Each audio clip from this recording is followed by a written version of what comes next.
کیا آپ نے کبھی وہ لمحہ محسوس کیا ہے جب اچانک آپ کو یہ احساس ہوتا ہے کہ خدا واقعی کتنا عظیم اور مقدس ہے؟ آج ہم ایک دلچسپ کہانی میں غوطہ لگانے جا رہے ہیں جو خدا کی طاقت اور پاکیزگی کو ظاہر کرتی ہے، ایسے انداز میں جس نے نہ صرف اسرائیل کو بلکہ ان کے دشمنوں کو بھی ہلا دیا۔ ہم ایک سمول باب 5 آیت 1 سے لے کر باب 7 آیت 17 تک کا مطالعہ کر رہے ہیں، جہاں ہم عہد کے صندوق کے فلسطینیوں کے درمیان سفر اور اس کی اسرائیل واپسی کا مشاہدہ کرتے ہیں۔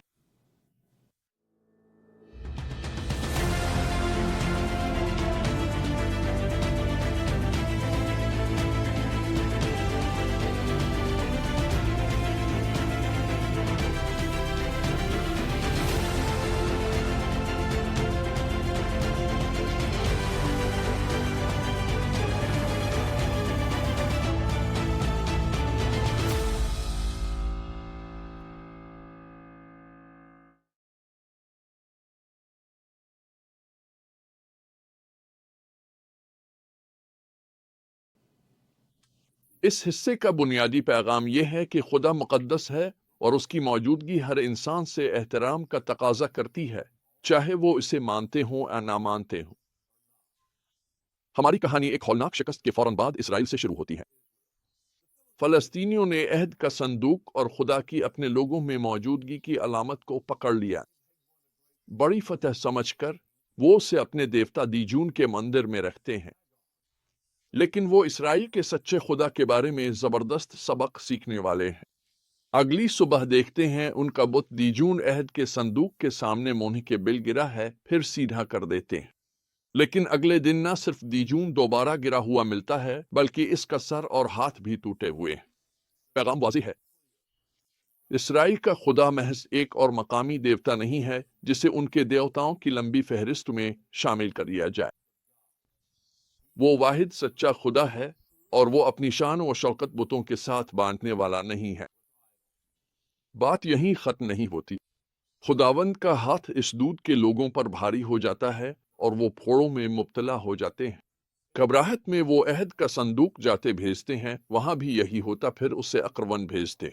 پلستی جلد ہی سمجھ جاتے ہیں کہ وہ کسی ایسی چیز یا کسی ایسے ہستی سے واسطہ رکھے ہوئے ہیں جو ان کی سمجھ سے بہت باہر ہے۔ 7 مہینے کی مصیبت کے بعد فلسطی فیصلہ کرتے ہیں کہ عہد کا صندوق اسرائیل کو واپس کرے۔ اس میں بھی ہمیں خدا کی پاکیزگی نظر آتی ہے۔ وہ پجاریوں پوچھتے ہیں اسے کیسے واپس کیا جائے، جواب معنی خیز ہوتا ہے۔ اگر تم اسرائیل کے خدا کے عہد کے صندوق کو واپس بھیج رہے ہو تو اسے بغیر تحفے نہ بھیجو، ضرور ایک گناہ کا کفارہ بھیجو۔ 1 سموئیل 6:3۔ عہد کے صندوق کی بیعت شمس واپسی پر ابتدا میں اسرائیلی خوشی مناتے ہیں، لیکن پھر ایک حیران کن واقعہ پیش آتا ہے۔ کچھ لوگ صندوق کے اندر جھانکتے ہیں جو خدا کی پاکیزگی اور اس کی ہدایت کی خلاف ورزی ہے، اور خدا انہیں ہلاک کر دیتا ہے۔ اور بیت شمس کے لوگ کہنے لگے، یہ مقدس خداوند کے حضور کون قائم رہ سکتا ہے؟ 1 سموئیل 6:20۔ یہ سوال اصل معاملے کی جڑ تک پہنچتا ہے۔ خدا کی پاکیزگی محض ایک عقیدہ نہیں بلکہ ایک زندہ حقیقت ہے جو ہم سے سنجیدہ اور عملی رد عمل کا تقاضا کرتی ہے۔ فلسطینیوں نے یہ سبق مشکل طریقے سے سیکھا اور اب اسرائیلیوں کو بھی اس کی یاد دہانی کرائی جا رہی ہے۔ کہانی سمول کی قیادت میں دون احیا منتقل ہوتی ہے۔ جب عہد کا صندوق بنی اسرائیل واپس ملتا ہے تو سمول لوگوں کو خداوند کی طرف لوٹنے کی دعوت دیتا ہے۔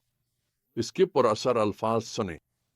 اگر تم پورے دل سے خداوند کی طرف لوٹ رہے ہو تو غیر ملکی دیوتاؤں اور اشتاروت کو اپنے درمیان سے دور کر دو، خداوند کے سپرد ہو جاؤ اور صرف اسی کی خدمت کرو اور وہ تمہیں فلسطینیوں کے ہاتھ سے رہائی دے گا۔ 1 سموئیل 7:3۔ لوگ اپنے بتوں کو چھوڑ کر صرف خداوند کی عبادت کرنے لگتے ہیں۔ منصفہ میں اجتماع ہوتا ہے جو اعتراف گناہ اور روزے سے ہے۔ جب فلسطی حملہ کرتے ہیں سمول خداوند سے فریاد کرتا ہے، خداوند فلسطیوں پر گرج کر انہیں گھبراہٹ میں مبتلا کرتا ہے۔ خدا نے بنی اسرائیل میں حیات نو بھیجا۔ یہ مجھے میری خدمت کے ابتدائی دور کے ایک پراثر لمحے کی یاد دلاتا ہے۔ ہم 7 لوگوں کا ایک گروپ تھا جو امریکہ بھر میں روحانی بیداری کی پکار کے لیے پیدل چلا۔ ہم ایک چرچ کی عبادت میں گئے، میرے 2 ساتھیوں اور میں نے محسوس کیا کہ ہمیں اوپر جا کر دعا کرنی چاہیے۔ جب ہم خاموشی سے انتظار کر رہے تھے، خدا کی حضوری کمرے کو بھر گئی۔ ہم اس کی پاکیزگی کے احساس سے مغلوب ہو گئے اور سجدے میں گر گئے، اپنے چہروں کو ہاتھوں سے ڈھانپ لیا۔ اچانک ہوا نے ایک کھڑکی کو کھول دیا اور ہم رونے لگے، اس کی حضوری میں خود کو بالکل ناپاک اور نااہل محسوس کرنے لگے۔ بعد میں ہمیں معلوم ہوا اسی لمحے جب ہمارے ساتھ یہ واقعہ پیش آیا، نیچے چرچ میں روحانی بیداری شروع ہوئی تھی۔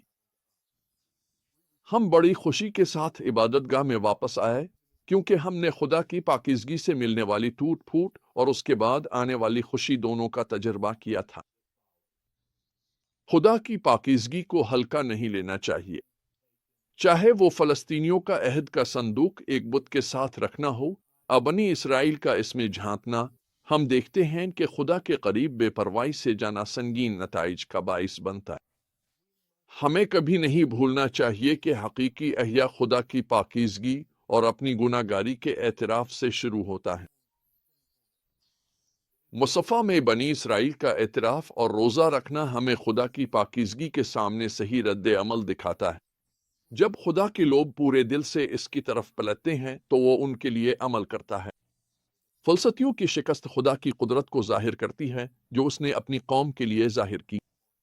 چنانچہ ہم آج اپنی زندگیوں میں ان سچائیوں کو کیسے لاگو کر سکتے ہیں؟ سب سے پہلے اپنی روزمرہ زندگی اور عبادت میں خدا کی پاکیزگی کے لیے گہرا احترام پیدا کریں۔ دوسرا، اپنے دل کا باقاعدگی سے جائزہ لیں کہ کہیں کوئی بت تو نہیں جو آپ کی وفاداری میں خدا کے ساتھ مقابلہ کر رہا ہو۔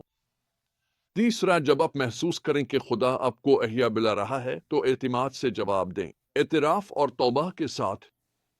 چوتھا، یقین رکھیں کہ جب آپ پورے دل سے خدا کی طرف رجوع کریں تو وہ آپ کی خاطر طاقتور طریقے سے عمل کرے گا۔ اور پانچواں، یاد رکھیں کہ خدا کی پاکیزگی سے ملاقات گناہ پر ٹوٹ پھوٹ اور اس کی حضوری میں خوشی دونوں کا باعث بننی چاہیے۔ دیکھیں، خدا کی پاکیزگی صرف ایک تصور نہیں بلکہ ایک حقیقت ہے جو ہماری زندگیوں اور قوموں کو بدل دیتی ہے۔ اختتام پر میں آپ کو چیلنج دیتا ہوں کہ خدا کی پاکیزگی پر غور کریں۔ کبھی سوچا کون خداوند کی حضوری میں کھڑا ہو؟ یاد رکھیں، خدا کی پاکیزگی ہمیں حیرت اور احترام کی طرف مائل کرتی ہے۔ یہ ہمیں اس کے ساتھ ایک گہرا اور زیادہ حقیقی رشتہ قائم کرنے کی دعوت بھی دیتی ہے۔ کیا آپ خدا کی پاکیزگی کے جواب میں مکمل سپردگی کے ساتھ رد عمل دیں گے اور ایک عظیم احیا کے لیے اس پر بھروسہ کریں گے؟